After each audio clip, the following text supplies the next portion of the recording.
بسم اللہ الرحمن الرحیم۔ السلام علیکم۔ نبی کریم صلی اللہ علیہ وسلم کی جانوروں پر شفقت۔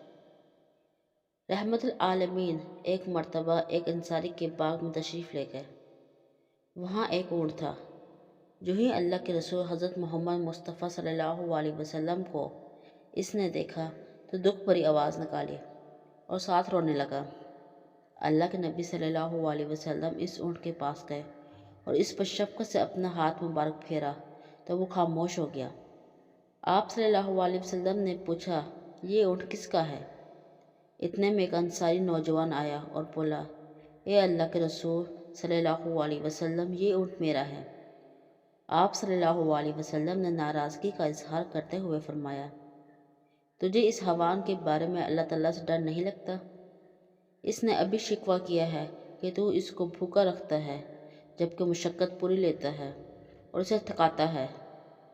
سیدنا سہیل بیان کرتے ہیں، ایک دن ہمارے رسول اکرم صلی اللہ علیہ وسلم ایک اونٹ کے قریب سے گزرے۔ دیکھا کہ بھوک کی وجہ سے اس کا پیٹ کمر سے لگ رہا ہے۔ رحمت العالمین صلی اللہ علیہ وسلم نے فرمایا، ان بے زبان جانوروں کے بارے میں اللہ تعالیٰ سے ڈر جاؤ۔ ان پر سواری کرو تو اچھے انداز سے، انہیں چارہ کھلاؤ تو بہتر طریقے سے۔ سیدنا سرائقہ رضی اللہ عنہ کہتے ہیں، میں نے اللہ تعالیٰ کے رسول صلی اللہ علیہ وسلم سے پوچھا کہ ایک گمشدہ اونٹ میرے حوض پر آ جاتا ہے۔ وہ حوض میں نے اونٹوں کے پانی پلانے کے لیے تیار کیا ہے، کیا مجھے ثواب ملے گا اگر میں اس گمشدہ اونٹ کو پانی پلاؤں؟